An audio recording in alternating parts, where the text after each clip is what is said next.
Everyone and welcome back to SK1 and we're back again after such a long time, after such a long break, क्योंकि बहुत दिनों से मैं video नहीं बना रहा था एंड एक्चुअल में recently in past few months बहुत ज़्यादा डिस्टर्बेंस हो गई थी and for so many days like time to time videos skip हो रहे थे, but will try to again continue and ये जो सीरीज हम लोगों ने स्टार्ट किया है will again try to finish this thing as soon as possible कि जितने भी 11th के स्टूडेंट्स हैं जिनका 11th वेस्ट हो गया, जिन्होंने 11th में प्रॉपरली फिजिक्स नहीं पढ़ा, तो उनको 12th की फिजिक्स कैसे समझ आएगी। इट्स नॉट दैट कि वो जेईई का एग्जाम कैसे क्रैक करेंगे, नीट का एग्जाम कैसे क्रैक करेंगे, बल्कि 12th की फिजिक्स की जो नेसेसिटीज हैं वो इस सीरीज में विल ट्राई टू कवर।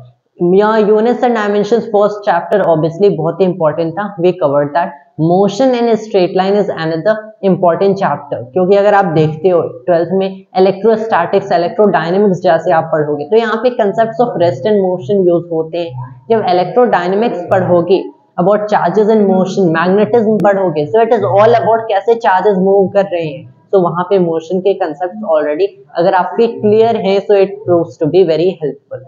तो अब लेट्स स्टार्ट विद इट। तो पहली चीज मोशन इन 1D में यहाँ पे विल कवर 1D, यहाँ पे will cover 1D। Next videos में, नेक्स्ट फ्यू वीडियोस में 2D पे भी will come and 2D and 3D are very similar. मतलब 2D समझ आ गया, you understand 3D both are just like the same things, not the same things, like the same things. अब यहाँ पे अगर आप देखते हो मोशन इन 1 डायमेंशन में क्या होता है कि इफ यू सी हमारे जो स्पेस है इसमें 3 डायमेंशंस दिखते हैं। 3 डायमेंशंस कैसे? फर्स्ट डायमेंशन जो कि लेंथ का होता है, सेकंड डायमेंशन अब ये हाइट का आप कह सकते हो, थर्ड डायमेंशन विड्थ का कह सकते हो। मतलब अगर आपके पास कोई 3D ऑब्जेक्ट है तो उसके पास लेंथ होगा, विड्थ होगा, हाइट होगा। 2D है so it is length and breadth. Single dimension मतलब उसके पास लेंथ है। 0D ऑब्जेक्ट्स ऑब्वियसली एग्जिस्ट नहीं करते, just a point, something like this. कि अगर मैंने 1 डायमेंशन की बात की, इट मींस आपके पास एक स्ट्रेट लाइन है। मोशन इन 1 डायमेंशन का मतलब क्या है? मोशन कैसे होगा? एक स्ट्रेट लाइन में होगा। अब ये जो स्ट्रेट लाइन है ऑब्वियसली ये भी एक स्ट्रेट लाइन है, ये भी एक स्ट्रेट लाइन है, तो मोशन ऐसे भी हो सकता है, ऐसे भी हो सकता है। ये भी एक स्ट्रेट लाइन है, मोशन अप एंड डाउन भी हो सकता है। तीनों 1D मोशन है, you have to understand it. अब बहुत लोग ऐसे कंफ्यूज कर जाते हैं कि अगर मैंने ये वाला लाइन कंसिडर किया, ये वाली लाइन के अलोंग में मूव कर रहा हूँ, मान लो फॉरवर्ड डायरेक्शन में, तब ये तो 2D मोशन हो गया। क्यों? क्योंकि यहाँ पे एक एक्स वाई एक्सिस होता है, यहाँ पे एक एक्स एक्सिस होता है, तो मैं एक्स में भी आगे जा रहा हूँ, वाई में भी आगे जा रहा हूँ, तो एक 2D मोशन है। But what you have to understand is कि ये डिपेंड करता है आपकी चॉइस पे कि आप किसको कोऑर्डिनेट सिस्टम ले रहे हो। Will understand what coordinate system is very soon. पहले बस आपको समझना है कोई भी स्ट्रेट लाइन हो, कोई भी स्ट्रेट लाइन हो, उसमें एज लॉन्ग एज ऐसे कर्व्स नहीं बन रही हैं, as long as it is a straight line. Straight line का equation always remember, y equals mx plus c। कोई भी ऐसी लाइन हो, ऐसा पाथ हो जो कि इस इक्वेशन को फॉलो कर रही है, आपको समझना है that is a motion in 1D जहां पे कोई कर्व्ड पाथ्स ना हो, and that is what we can discuss over here in this particular thing. So that is the first thing you have to understand, straight line का motion is motion in 1 dimension. अब ये mathematical वे में इसे समझ लिए। जो दूसरा term है जो कि पढ़ना ही है, which is motion itself. Motion क्या है? द थिंग इज कि कोई भी ऑब्जेक्ट अगर आप रखते हो, मान लो यहाँ पे आपके पास एक टेबल है, here you have a table जिसको मैंने ग्राउंड पे रखा है। टेबल पे क्या है? एक बुक रखी है। अब टेबल पे अगर मेरी एक बुक रखी है, so what you can say is, आप यहां पे खड़े हो in this room just at the corner of the table, okay, so you are standing at just at one corner of the table, यहाँ पे बुक रखी है।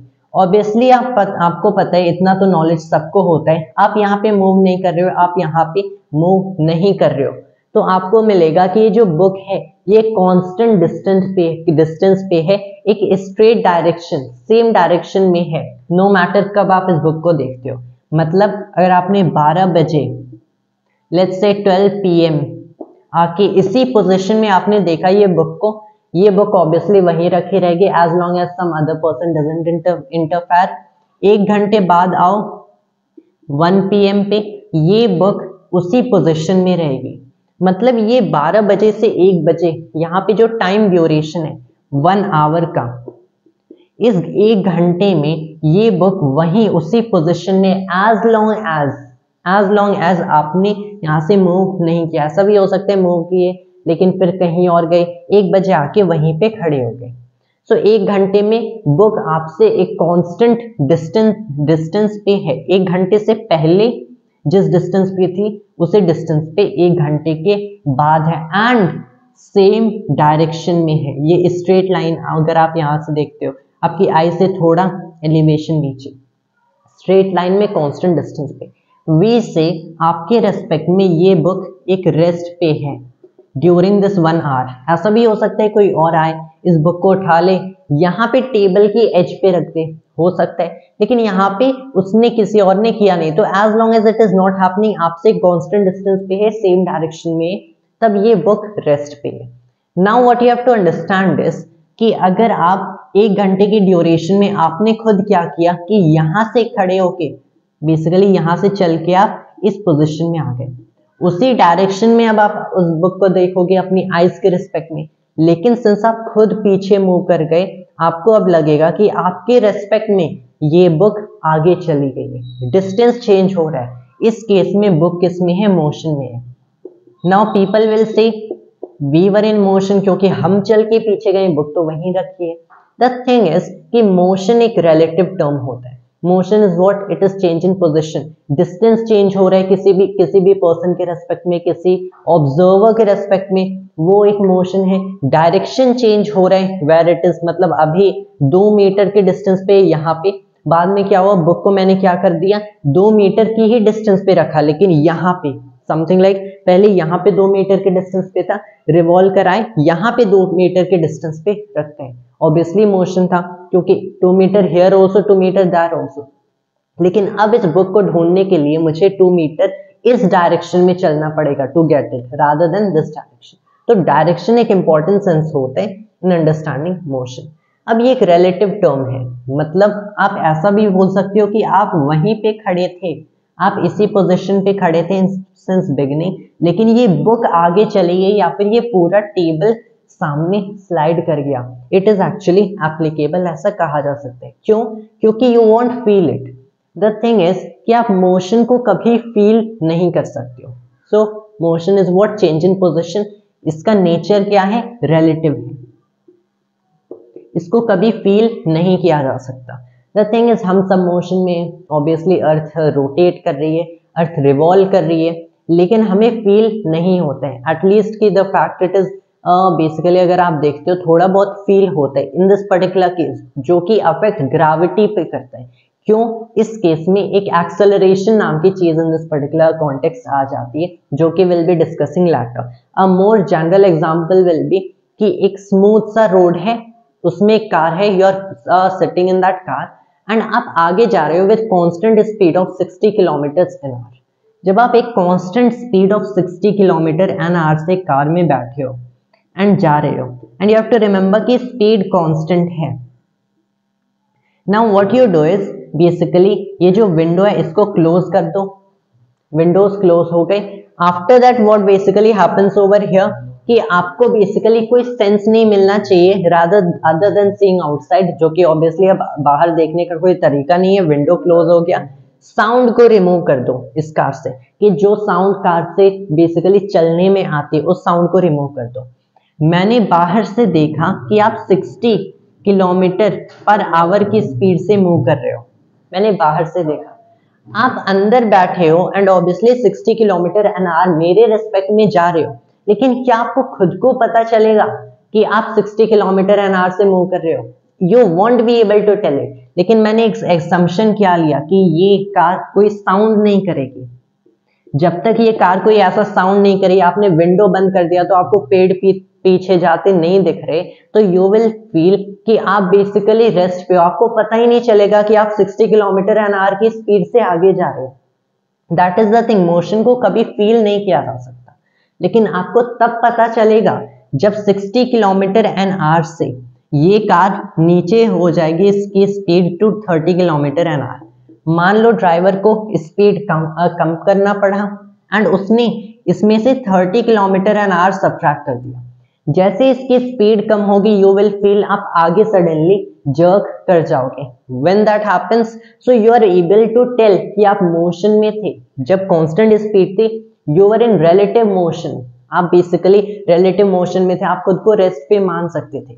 लेकिन जब ब्रेक्स लगते हैं, इसकी स्पीड 0 हो गई या फिर कम हो गई, तो उस केस में आप आगे बेसिकली पुश हो जाते हो, जिस केस में you are obviously able to tell कि आप मोशन में थे।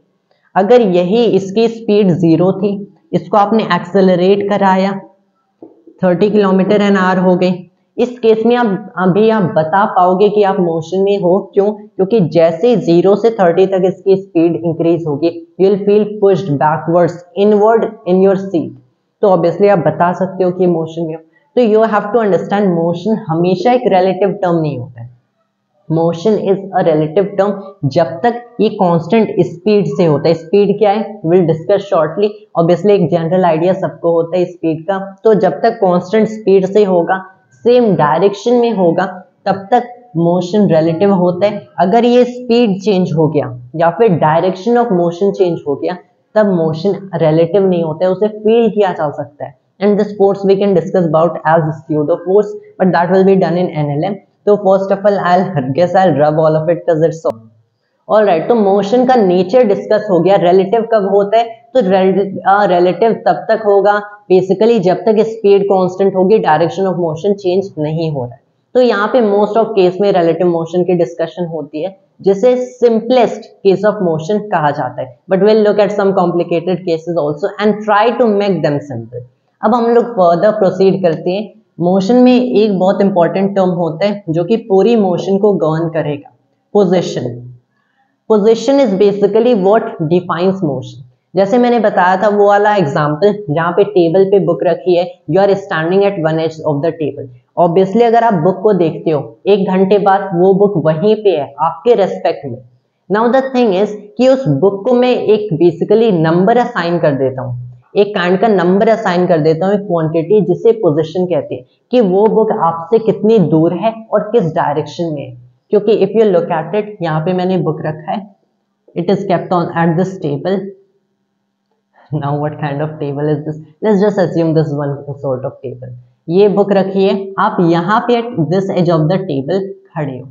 नाउ द थिंग इज कि मैं एक नंबर असाइन कर सकता हूँ by a coordinate system. Coordinate system क्या होता है सबने 9th में पढ़ा है। विल ऑल्सो सी किस टाइप का कोऑर्डिनेट सिस्टम यहाँ पे यूज करेंगे। एंड आई कॉल इट कि ये पोजीशन ऑफ दिस बुक है। As we move away from you, ये नंबर इंक्रीज करेगा, टुवर्ड्स यू नंबर डिक्रीज करेगा। जैसे एक्स पे आगे जाते हैं, एक्स एक्सिस पे नंबर्स इंक्रीज करते जाते हैं, पीछे जाएंगे डिक्रीज करते जाएंगे। लेफ्ट साइड पे नेगेटिव एक्स एक्सिस होता है, negative numbers. Same thing over here. मैंने आपको एक एक्स एक्सिस लो, यहाँ पे बना दो, इस साइड पॉजिटिव एक्स होगा, इस साइड नेगेटिव एक्स होगा, आप ओरिजिन पे खड़े हो। ऑब्वियसली ये बुक एक्स एक्सिस पे प्लेस्ड है, तो कोई ना कोई नंबर होगा जो कि इस पोजीशन को, इस बेसिकली अगर आप जगह देखते हो इसको डिफाइन करता है। That is basically the position of that object. मतलब यहाँ पे मैंने एक एक्सिस ड्रॉ किया, यहाँ पे ओरिजिन हो गया, तो ये जो नंबर होगा जिसपे ये बुक प्लेस्ड है, this number is basically the position of the book. It is as simple as that. अब यहाँ पे पोजीशन देखोगे तो ऑब्वियसली ये पॉजिटिव भी हो सकता है, नेगेटिव भी हो सकता है, क्योंकि ये बुक एक्स के ओरिजिन के राइट में भी हो सकती है, लेफ्ट में भी हो सकती है। अगर ओरिजिन के राइट में है तो दिस इज अ पॉजिटिव, मतलब बुक एक पॉजिटिव पोजीशन में है, लेफ्ट में position is negative. Again now what you have to do is कि अगर आप खुद यहाँ से यहाँ पे आ गए, इस एज से इस एज पे आ गए, ना आपने वही सेंस यूज किया पॉजिटिव एक्स नेगेटिव एक्स का, तो इस केस में ऑब्वियसली आपके लेफ्ट साइड पे बुक नेगेटिव पोजीशन में आ गई, या फिर बुक खुद मूव कर जाती से कोई और किसी और इंसान ने इस बुक को उठाया यहाँ पे रख दिया, बुक एक नेगेटिव एक्स कोऑर्डिनेट में आ गई। That is what you have to understand. So basically हम लोग कोऑर्डिनेट सिस्टम यूज करते हैं एंड उसमें जो ऑब्जर्वर मोशन को ऑब्जर्व करे, उस ऑब्जेक्ट को ऑब्जर्व कर रहा है, उसको ओरिजिन पे असाइन करते हैं कि उसकी पोजीशन मान लिया वो ओरिजिन पे है, 0 कोऑर्डिनेट्स, एंड उससे रिलेटेड बेसिकली उससे समहाउ सारे मोशन की मेजर करते हैं। सिंस मोशन हो रहा है पोजीशन चेंज होगा, ऑब्वियसली बॉडी मूव कर रही है, पोजीशन तो चेंज होना चाहिए। तो बेसिकली पोजीशन कैसे चेंज हो सकता है, या तो ये नंबर चेंज होगा या फिर इसका डायरेक्शन चेंज होगा। डायरेक्शन कैसे चेंज होगा कि यहाँ पे मैंने खुद को ओरिजिन पे माना, मान लो यहाँ पे कोई टेबल रखा होगा या फिर यहाँ पे बुक रखी होगी at 1 metre distance from me. ये बुक क्या हुआ, किसी और ने इस बुक को उठाया 1 मीटर डिस्टेंस फ्रॉम मी पे रख दिया इन दिस डायरेक्शन। तो पोजीशन ऑब्वियसली चेंज हो रहा है क्योंकि मोशन हुआ था। यहाँ से यहाँ पे बुक गई, लेकिन यहाँ पे भी 1 मीटर डिस्टेंस पे है, यहाँ पे भी 1 मीटर डिस्टेंस पे, लेकिन बुक ने एक डिस्टेंस तो ट्रैवल किया होगा। So that is what you have to understand. Position, that is the reason position एक वेक्टर क्वांटिटी होती है क्योंकि इसका डायरेक्शन इंपॉर्टेंट होता है। ये बुक यहाँ पे रखी है, इट मैटर्स, या फिर यहाँ पे रखी है, it actually matters, not just the magnitude जो कि प्योर नंबर है, वेक्टर क्वांटिटी है। तो जब भी मोशन होगा so it will bring a change in position. That is how we define motion itself. अब another thing to study over here कि जैसे आप देख सकते हो मुझे बुक को ऑब्वियसली एक एक्स एक्सिस पे रखना है, तो मैंने बुक को एक पॉइंट बना के यहाँ पे रखा है। This can not be done for all objects.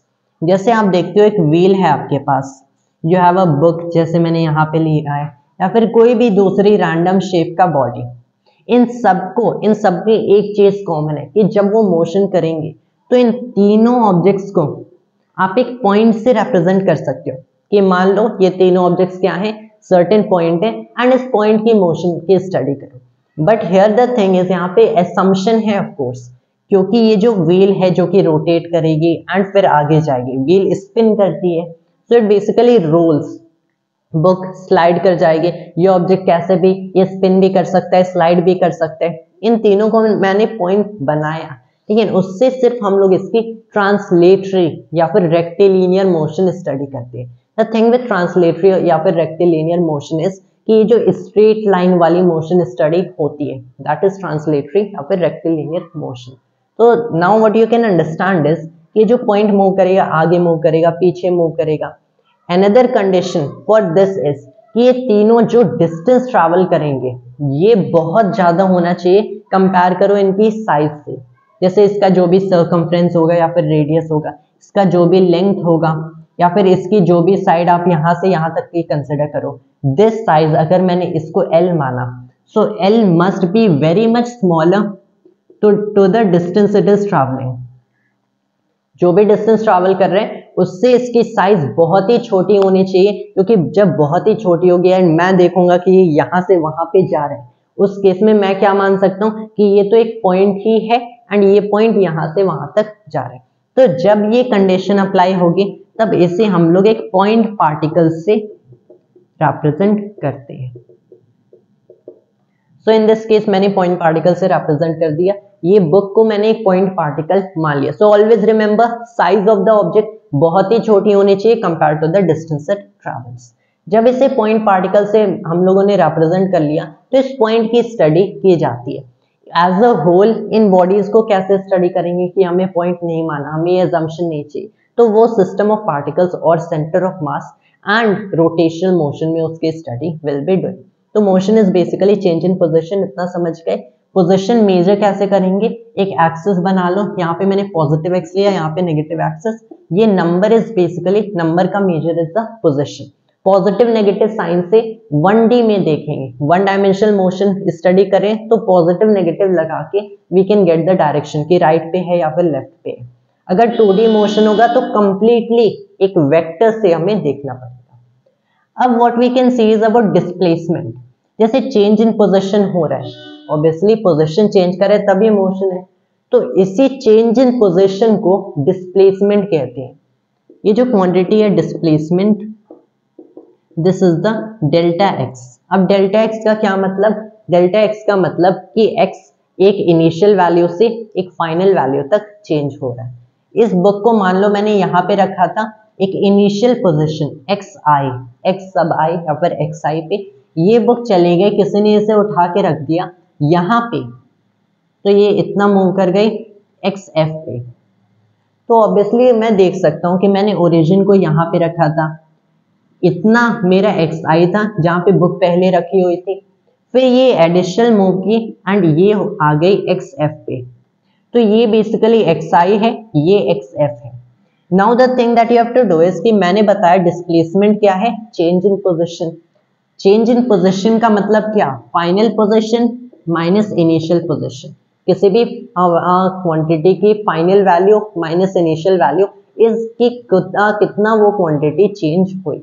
So x f minus x i, अगर आप देखते हो this is x f, this is x आई, इस पूरे में से मैंने इतना रिमूव किया तो ये जो मुझे मिलता है this one part, this is displacement. तो x f minus x i that is the formula of displacement. Sir इसमें से मैंने इतना रिमूव किया, मुझे ये वाला पार्ट मिला। अगर आप यहाँ पे एक चीज फोकस करते हो कि ये बॉडी किसी दूसरे रैंडम डायरेक्शन में ऐसे मूव कर रही थी कि यहाँ पे मैंने अपना ओरिजिन रखा। Let's come for a moment 2D motion में, फॉर अ मोमेंट आ जाते हैं। ये मेरी initial position of the particle होती एक्स आई, ये मेरी फाइनल पोजीशन होती एक्स एफ।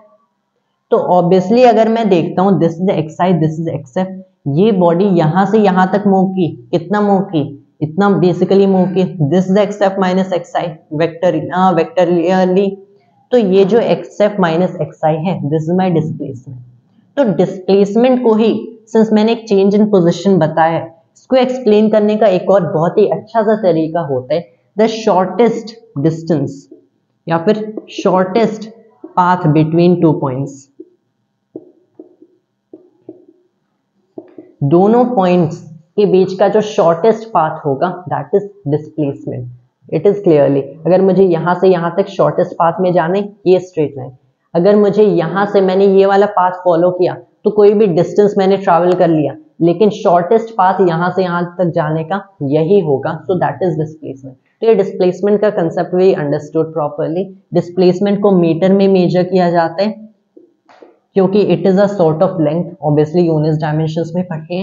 पोजीशन को भी मीटर में मेजर किया जाता है एंड ये जो चॉइस होगा आप कौन से साइड पे पॉजिटिव ले रहे हो, कौन से साइड पे नेगेटिव ले रहे हो, यू हैव टू रिमेंबर ये आप पे डिपेंड करता है। मैथ्स में पढ़ा होगा कि इस साइड पॉजिटिव होता है, इस साइड नेगेटिव।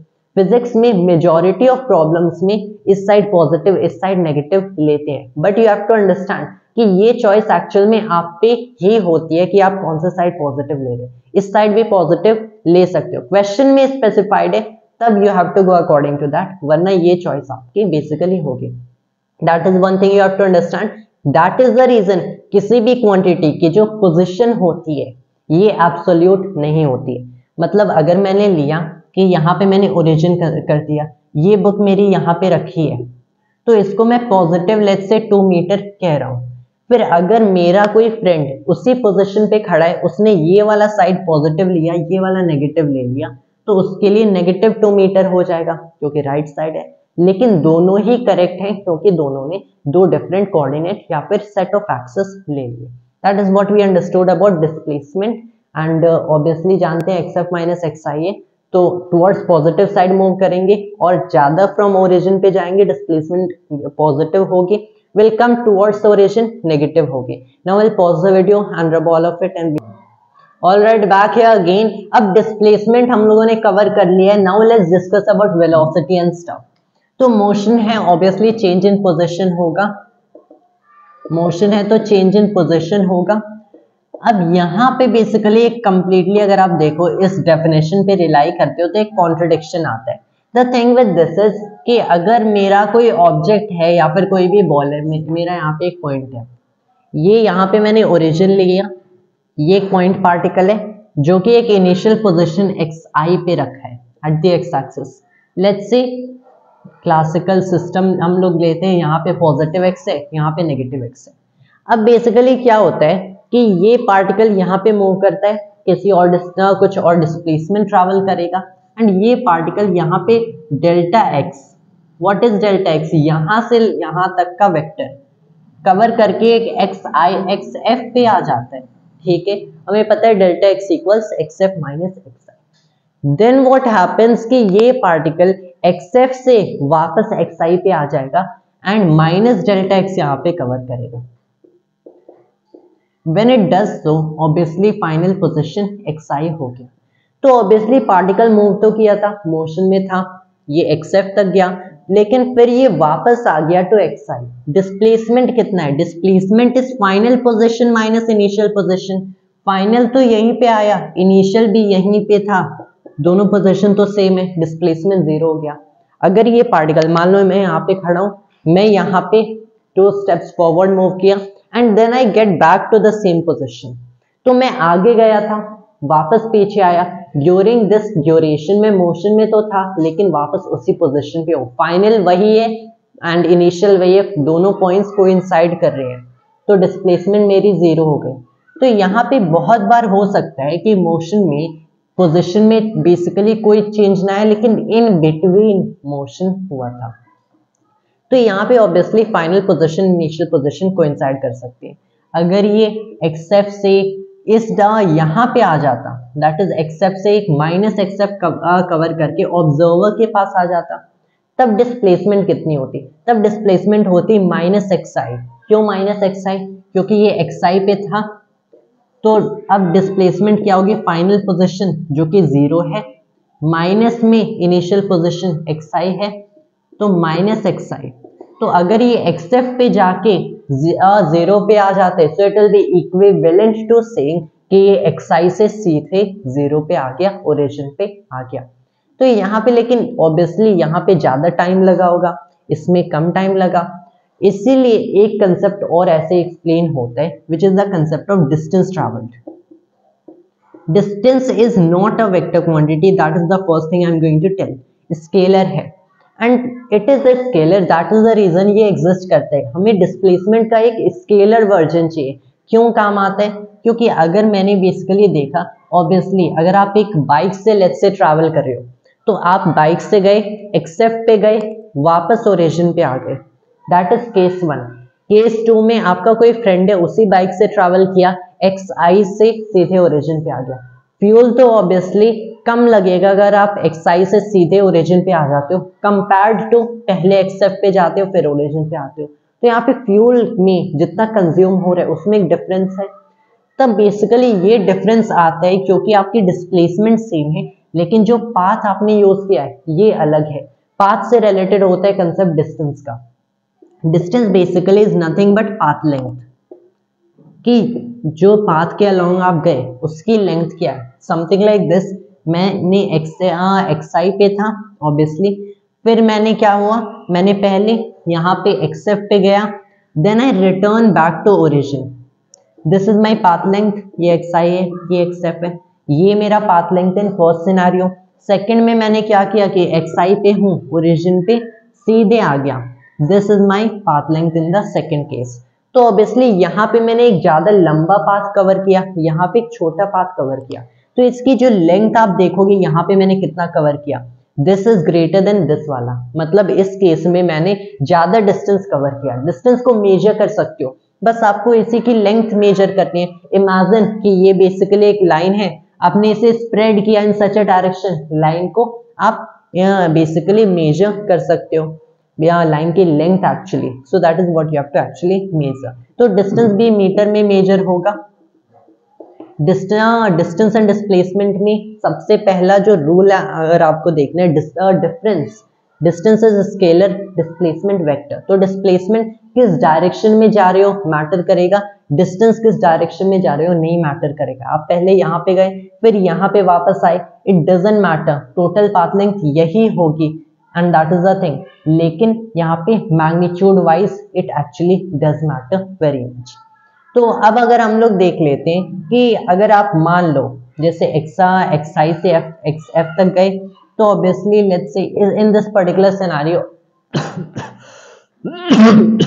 जो फर्स्ट केस मैंने लिया था, मैंने एक्सआई से एक्सेप्ट तक गया, बाद में वापस आ गया टू एक्सआई, डिस्प्लेसमेंट 0 हुआ, लेकिन मेरा जो डिस्टेंस ट्रैवल था दैट वाज एक्सेप्ट माइनस में एक्सआई, ये जो डिस्टेंस हुआ, फिर again accept minus XI opposite direction में, लेकिन स्केलर है तो सिर्फ मैग्नीट्यूड ऐड करते हैं। सो इट विल बी जो मेरा टोटल डिस्टेंस ट्रैवल था, it will be delta x plus में mod of delta minus x. ये कहाँ से आया? क्योंकि अगर मैं यहाँ से यहाँ तक जाता हूँ तो मैंने डेल्टा एक्स ट्रैवल किया, यहाँ से यहाँ पीछे आता हूँ तो मैंने minus delta x displacement travel किया, टोटल डिस्प्लेसमेंट 0 हो जाता है। लेकिन जब डिस्टेंस को ऐड करते हैं सिंस ये एक स्केलर है तो मैंने ये वाली लेंथ एंड ये वाली लेंथ ऐड की, लेकिन मैग्नीट्यूड लेके, तो डेल्टा एक्स प्लस में minus delta x that is 2 delta x. 2 delta x का मतलब